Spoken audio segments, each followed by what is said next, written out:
네, 일전에 TV 프로그램 중에 재벌집 막내 아들이라고 하는 드라마가 있었습니다.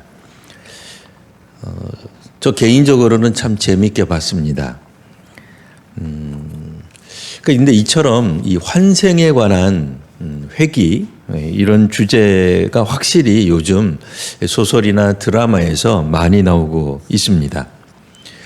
그런데 이 환생이라든지 뭐 전생, 뭐 회귀 이런 개념들은 기본적으로 사실은 죽음을 전제로 한 것입니다. 환생했으니 회개했으니 다시 살았다라고 하는 내용으로 전개되는 게 맞긴 합니다. 그러니 환생과 회귀가 죽음을 다루고 있진 않죠.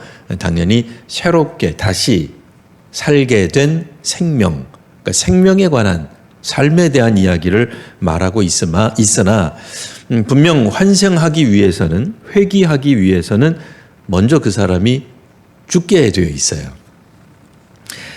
이를테면 분명히 어떤 시점에서 사람이 죽었는데 놀랍게도 다시 살아났다.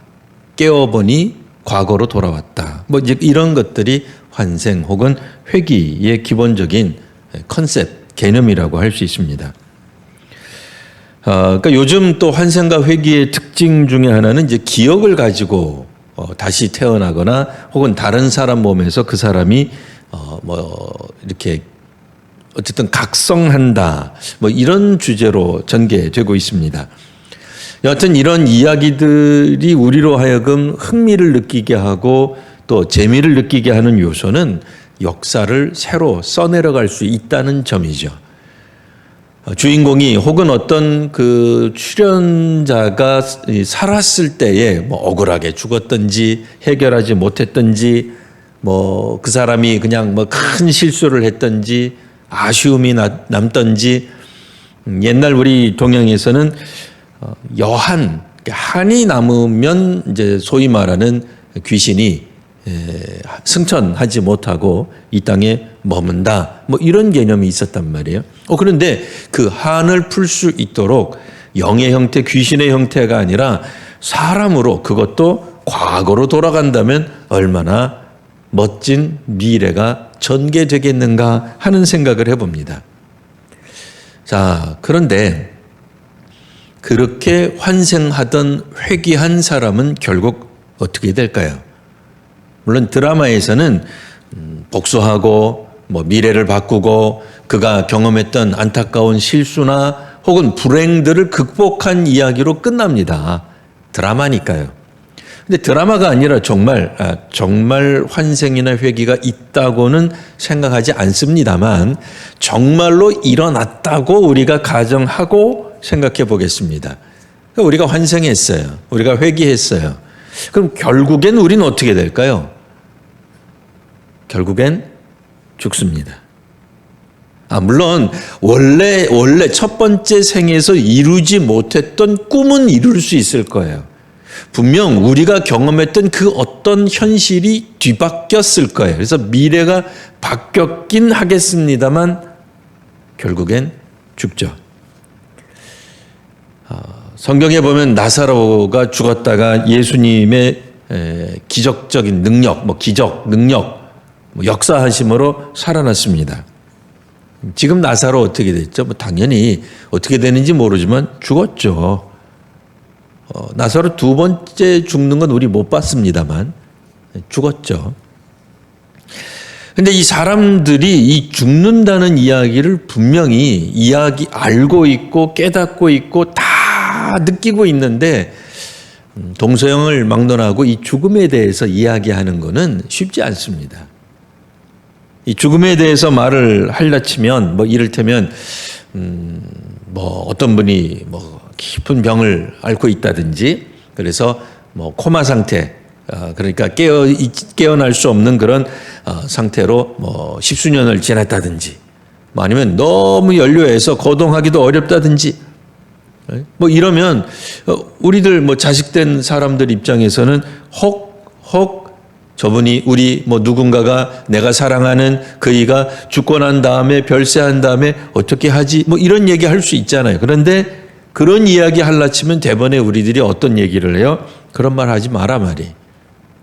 재수없게. 말이 씨가 되는데 그런 말 하는 거 아니다 말이. 버젓이 살아계신데 무슨 불효냐? 뭐 만일 그분이 죽은 이나 우리 윗사람 같으면 무슨 불충이냐? 뭐 이런 표현들을 듣기 십상이다 그 얘기예요. 그러니 우리가 연이어서 그 연장선에서 생각해 보건대 이를테면 뭐 한국교회 쇠퇴, 뭐 몰락, 뭐 이런 거 말한다 그러면 이거는 큰일 나는 얘기예요. 어디 그 목사가, 어디 교인이 한국교회 쇠퇴를 이야기하고 그런 얘기한다고 이건 뭐 경을 칠 노릇이라고 이야기한단 말입니다. 그럼에도 사실 우리들은 생로병사라는 말을 우리 특별히 동양인 한국 사람들은 잘 알고 있어요. 무슨 사자성어는 아닙니다만 사자성어처럼 잘 알고 있어요. 태어난 모든 것들은 그 끝에 생로병사 죽는다라고 하는 걸 알고 있습니다. 그러니 살아있는 것, 생명에 관한 것, 잘 사는 것에 대해서만 이야기할 것이 아니라 사실은 잘 죽는 것, 인생을 마감하는 것에 대해서도 사실은 우리 뭐 생로병사가 꼭 뭐 그런 건 아닙니다만 4분의 1쯤이라고 생각한다면 나머지 4분의 1에 대해서도 얘기해야 돼요. 어떤 분들은 아니 그래도 목사님 생로병까지는 살아있는 거니까 4분의 3 아닙니까? 살아있는 게 4분의 3이요. 죽는 게 4분의 1입니다. 그러니까 죽을 4자가 4분의 1입니다. 근데 반대로 생각하면 태어나는 모든 순간부터 조금 너무 좀 급진적인 얘기일 수 있습니다만 결국엔 죽음을 향한다라고 본다면 4분의 3이 죽음에 가까운 얘기죠. 뭐 여하튼 뭐 퍼센테이지가 중요한 게 아니죠. 예, 그게 중요한 게 아니라 우리 엄중한 인생에 있어서 현실인데 이 현실 중 하나인 죽음에 관해서 왠지 사람들은 금기조항처럼 여기고 있다라고 하는 얘기입니다. 오늘 본문에 보면 헤롯이 지금 이 세례 요한을 죽이고 난 다음에 나름대로는 마음의 갈등이 좀 있었던 것 같습니다. 뭐 심사가 복잡했겠죠.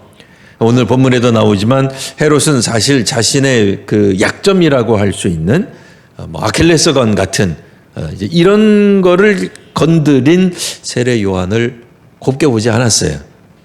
뭐 당시에 유대인으로서 최고 권력을 가지고 있는 그가 못할 게 뭐 있습니까? 적어도 유대 법률에 따라 그가 할 수 있는 모든 것들을 하는 권력을 가진 자가 헤롯입니다. 그런데 헤롯에 대해서 오늘 성경에 보면 헤롯에게 직접 가서 세례 요한이 당신이 당신 동생 부인을 취한 건 잘못됐습니다. 뭐 이혼한 여자도 아니고 혼자 있는 것도 아닌데 당신이 왜 그 멀쩡한 가정을 깨뜨리고 동생 부인을 당신의 부인으로 삼습니까? 이 말을 직접 한 것처럼 나옵니다만 글쎄 뭐 세례 요한이 헤롯을 직접 만날 일이 뭐 얼마나 있겠습니까? 예, 아마 요단강에서 선포했던 것 같습니다. 뭐 어쨌든 성경에는 명시적으로 나와 있지 않습니다만 뭐 당시 상황을 이렇게 유추해 보면 그는 오는 사람들에게 회개에 대해서 선포했죠. 세례 요한이 회개에 대해서 이야기했을 때 아마도 당대의 최고 권력자인 헤롯에 대해서도 뭐 가감 없이 뭐 그냥 뭐 맹폭격을 했던 것 같아요. 그리고 이 소식이 당연히 들어갔을 것이고 헤롯 입장에서는 너무 부끄러운 얘기죠. 괴로운 얘기입니다.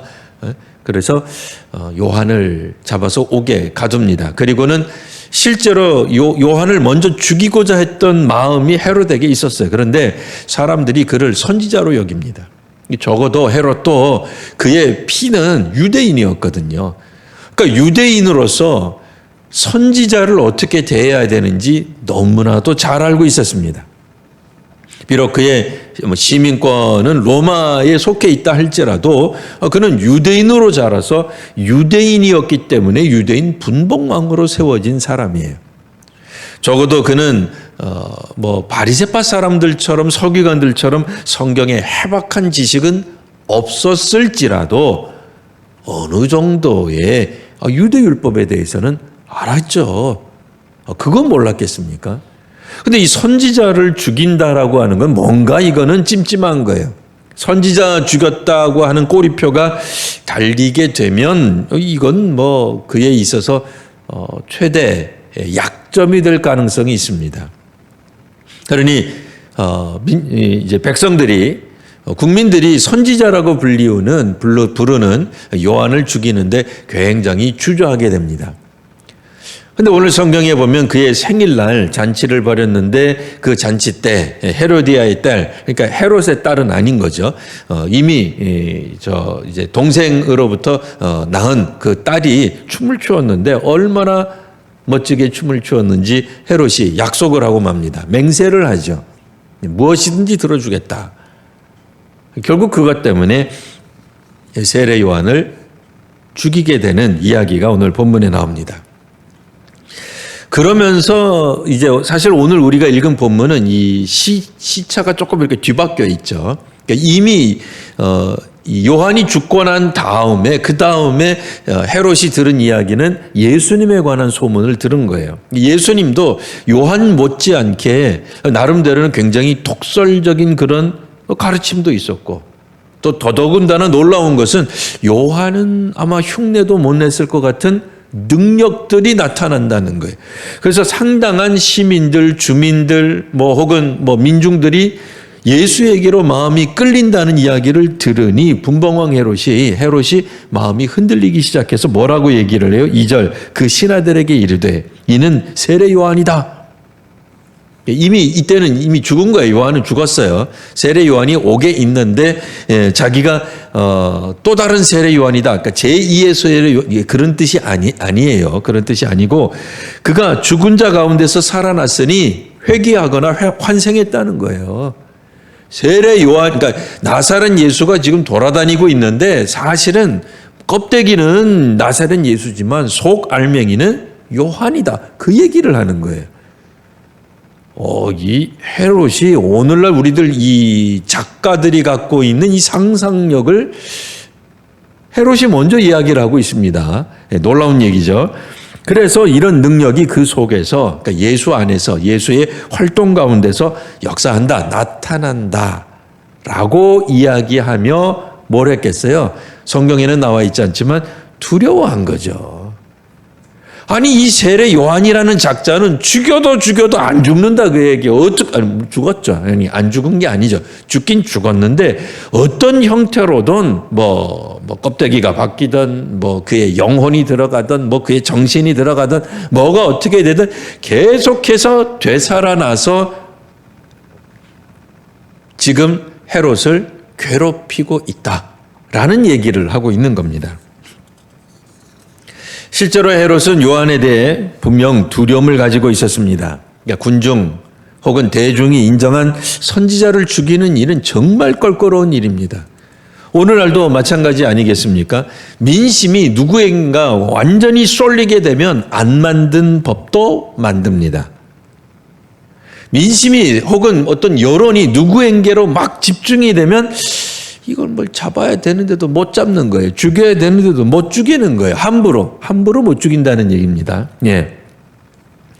자, 이런 측면에서 결국은 요한이 죽게 되었다는 이야기를 나중에 끌어옴으로써 사실은 헤롯이 두려워하고 헤롯이 말하는 것은 무엇으로만 지금 사용되고 있어요? 놀랍게도 세례 요한의 사역이 연장되고 있다로 먼저 한 거예요. 그러니까 오늘 우리가 읽은 14장 1절과 4절에서는 세례 요한의 사역이 중단되지 않고 세례 요한이 말하고자 했던 그 메시지가 멈추지 않고 계속되고 있다. 그런데 사실은 세례 요한은 죽었다. 그러니까 조금 이렇게 순서가 뒤바뀐 것처럼 돼 있지만 마태복음이 말하고자 하는 내용은 그 흐름이다 그 얘기예요. 실제로 세례 요한은 죽었다 그 얘기예요. 그리고서 놀라운 구절 하나가 나오는 게 그게 12절입니다. 요한의 제자들이 와서 시체를 가져다가 장사하고 가서 예수께 아뢰니라. 오늘 우리가 읽은 본문은 아닙니다만 13절에 보면 예수께서 들으시고 배를 타고 떠나사 따로 빈들에 가시니 이렇게 연결이 되는 거예요. 자, 그러니 마태복음에서 마태복음의 저자 마태가 주목하고 있는 부분은 무엇이겠어요? 다시 한번 말씀드리지만 세례 요한의 사역은 중단되지 않았다. 그렇게 헤롯이 보고하고 있다. 그렇게 헤롯이 두려워하고 있다. 근데 사실 헤롯은 그렇게 말했을지라도 되살아났다. 근데 되살아난 거 아니잖아요.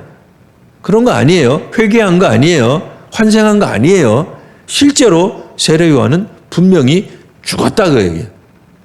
사실은 죽었다 그 얘기예요.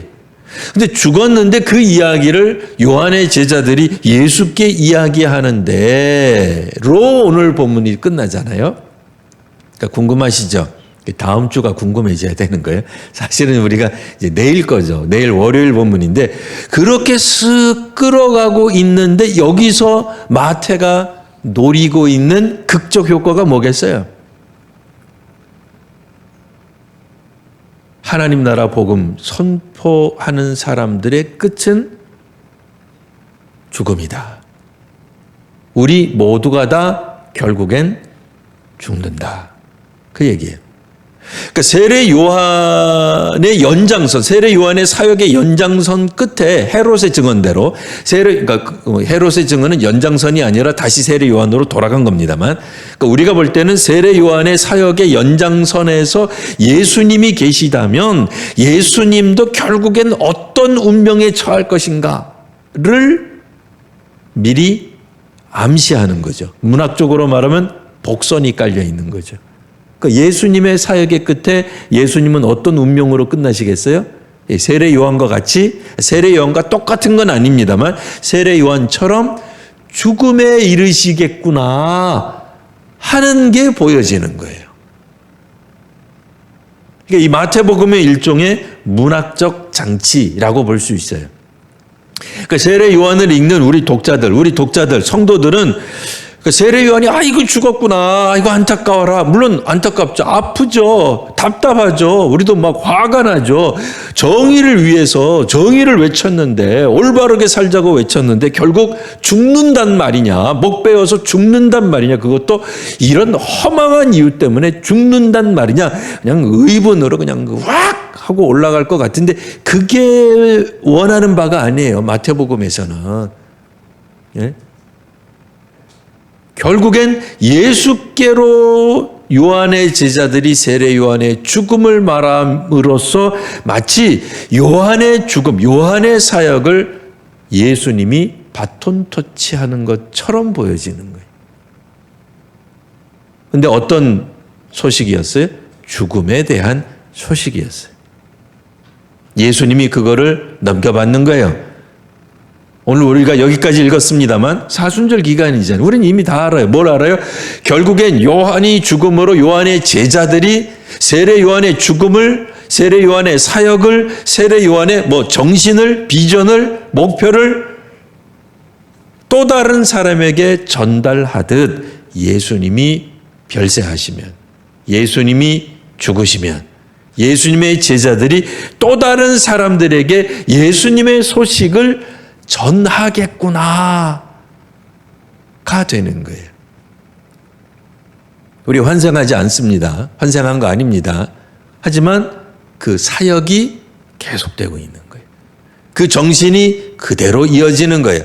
복음 전파가 하나님의 뜻이 멈추지 않고 비록 환난과 핍박과 위기와 말도 안 되는 그런 이유로 멈추는 일이 있기는 해요. 중단됩니다. 끝납니다. 왜요? 세례 요한이 감옥에서 죽었으니까. 누구도 못 구해냈어요. 하지만 황당하게도 세례 요한을, 사실은 세례 요한이 아니라 세례 요한이 외쳤던 메시지죠. 세례 요한이 하고자 했던 그 사역이죠. 그 사역을 나사렛 예수에게서 헤롯이 발견하고 있다는 거예요. 물론 헤롯 안 믿었어요. 그렇죠. 끝까지 회개 안 합니다. 그런데 놀랍게도 세례 요한의 흔적을 나사렛 예수에게서 발견하는 게 그 요한을 죽인 헤롯이더라 하는 얘기예요. 희한하죠. 예? 희한하죠. 헤롯이 얼마나 악독한 사람이에요. 자기의 비리를 감추고자 자기의 비리를 말하는 사람을 죽이는 거예요. 이 정말 치졸한 거죠. 이 권력자 중에 그런 사람 있으면 안 돼요. 그렇죠. 오늘날에도 자기의 어떤 비리를 막 들춰낸다고 막 화를 내고 뭐 그거 뭐 고발한 사람 죽이게 그 사람이 그 권력 가지면 되겠어요? 안 됩니다. 지금이야 뭐 민주사회니까 우리가 이 얘기하기가 쉽죠. 왕정시대는 이건 뭐 씨알도 안 먹히는 얘기입니다. 왕정시대는 뭐 우리도 뭐 불과 100여 년, 200여 년 전 뭐 조선시대 말기만 하더라도 우리가 어떤 시대로 살았어요? 아니 조선시대가 나빴다는 게 아닙니다. 조선시대 좋습니다. 조선에 우리가 후회가 많습니다. 근데 조선조 때 가지고 있었던 생각 중에 하나가 뭐예요? 양반은 못 건드리는 거예요. 어디 양반을 건드려요? 평민이나 뭐 그 못한 그 뭐 상민 그 하층민이 어디 감히 양반한테 그거는 잘못된 거죠. 그럼에도 놀라운 건 뭐예요? 그들 자신은 자신의 악함을 알아요. 정의를 외치는 세례 요한의 그 외침 가운데 그 자신이 가지고 있는 그 어떤 부패한 것을 비수처럼 찌르는 것을, 이 표현이 이상합니다만 귀신처럼 알아본 게 헤롯이었다라는 얘기입니다. 그러니 나사렛 예수님, 이제는 예수뿐 아니라 예수님의 제자에게서조차 세례 요한의 흔적을 발견하게 될 겁니다. 자, 그런 측면에서 우리들이 생각해 보는 것, 오늘 요한의 죽음을 통해 생각해 볼 것이 있습니다. 뭐 너무나 당연한 얘기입니다만 모든 사람들은 다 숨을 거둡니다. 언젠지 모르지만 거둘 때가 있습니다. 그러니 여기서 우리가 알아야 될 교훈은 뭐겠어요? 미리 준비하셔야 돼요. 그때가 되면, 근데 그때가 못 올 수도 있어요. 왜? 우리가 생각할 때는 내가 유언장을 이때쯤 만들어야지. 그런데 유언장을 작성할 힘조차 없는 때가 갑자기 올 수 있습니다. 네. 그러니 어떻게 하셔야 되겠어요? 미리미리 준비해 놓으시는 게 좋아요. 이 소리 듣고 목사님 우리 보고 빨리 죽으란다. 그런 거 아닙니다. 그런 거 절대로 아닙니다. 예. 영정사진도 미리 찍어 놓는, 아무래도 오늘 목사님 우리 보고 빨리 죽으라. 그런 거 아닙니다. 예. 그러니까 우리가 죽는다는 거를 전제하고 사는 게 그렇게 나쁜 게 아니라는 걸 말씀드리는 겁니다. 자, 그러면 뭐 죽음에 대한, 우리가 죽는 날에 대한 언젠가 모르지만 뭐 그런 거라고 한다면, 그러면 남아있는 생은 우리가 어떻게 살아야 될 것인가? 뭐 당연히 세례 요한처럼 살아야 되겠죠. 어떻게 살다가 죽을 것인가가 중요합니다. 어차피 죽을 거라면 우리가 인생을 어떻게 살아가는가 하는 거예요. 뭐 어떤 사람들은 자신을 위해 살아가는 사람이 있을 수 있습니다. 뭐 나쁜 거 아니죠. 뭐 어떤 사람은 가족을 위해서 살겠다. 뭐 나쁜 거 아닙니다. 하지만 어떤 사람은 주를 위해, 하나님 나라를 위해, 복음을 위해 살다가 죽는 사람도 있습니다. 네.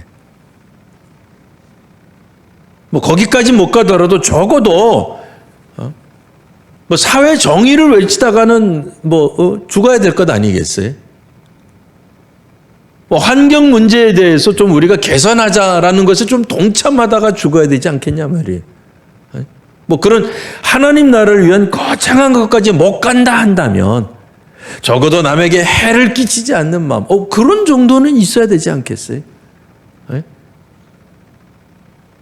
적어도 그리스도인이라면, 물론 오늘 우리들이 갑자기 세계 선교에 열중하고 그렇게 못할 수 있어요. 우리가 현재 가지고 있는 환경, 또 우리가 갖고 있는 어떤 제약들 때문에 그저 우리가 할 수 있는 범위 내에서 기도하고 또 기도하고 관심 갖고 자그마한 어떤 것들이라도 동참하면서 살아간다면 그것이 우리들이 죽음을 향한, 죽음을 인정한, 그러니까 죽겠다는 게 아니라요, 죽음을 인정한 사람들의 행동, 태도로 생각할 수 있지 않을까 하는 겁니다. 요한의 죽음을 통해서 사실 우리 그 연장선 뒤에 예수님만 있는 게 아니죠. 우리들도 있습니다. 우리들도 있습니다. 의를 위해, 사회 정의를 위해, 물론 세례 요한은 꼭 사회 정의라기보다는 하나님의 정의와 공의가 있기 때문에 그것이 결국엔 사회 정의로까지 나가게 된 건데요. 세례 요한이 살다가 죽었던 것처럼 우리들도 각자에게 주어진 사명을 다하다가 죽어야 되지 않을까. 그러니까 뒤바꾸면 그렇게 평생을 살아야 하지 않을까 생각하게 됩니다. 성도 여러분, 죽음은 회피할 수 있는 것이 아닙니다. 죽음의 주제가 비록 무겁고 어둡지만 우리가 도무지 다루지 말아야 할 주제는 아닙니다. 앞으로 우리들은 한 달여 동안 심지어 우리가 그렇게 존경하고 사랑하고 믿고 따르는 예수님의 죽음에 대해 이야기할 것입니다. 사실 사순절은 다른 관점에서 죽음에 대해 이야기하는 주간이기도 합니다. 오늘 우리 개인의 죽음뿐 아니라 결국 예수님의 죽음을 통해서 이 땅에 주께서 말씀하시는 바를 다시 한번 묵상할 수 있는 그런 귀한 사순절 되시기를 바랍니다. 기도하겠습니다. 아버지 하나님, 사순절에 이제 세례 요한의 죽음부터 저희들이 성경을 읽었습니다. 아버지 하나님, 하나님 나라를 위해 수고하다 애쓰다 이제 갑작스럽게 죽음을 맞이하게 된 세례 요한을 통해 이제 저희들도 언젠가는 죽음을 맞이하게 될 것이라는 것을 또 생각하게 됩니다. 세례 요한을 또한 이어서 예수께서 사역하시고 또 그의 제자들이 사역하고 또 이제 우리 한국교회가 그 뒤를 이어 사역하기를 원하오니 주님, 오늘 성도와 한국교회에 은혜를 더하여 주시옵소서. 하나님 나라 복음을 위하여 힘있게 사역하며 하나님 나라에 소망을 두고 저희들이 죽음을 맞이하는 저희들이 되게 하여 주옵소서. 오늘도 말씀으로 저희들에게 가르치시고 인도하시는 주님의 은혜에 감사하며 살아가는 이번 한 주간 되게 하여 주시옵소서. 주님 앞에서 헌물하며 또한 헌신하는 모든 성도들에게 하나님 오늘도 크신 복을 더하여 주시옵소서. 하늘의 복이 오늘 우리에게 임하게 하시고 하늘의 기적이 오늘 성도들의 삶의 한복판에서 나타나게 하여 주옵소서. 거룩하신 우리 구주 예수님 이름으로 기도합니다. 아멘.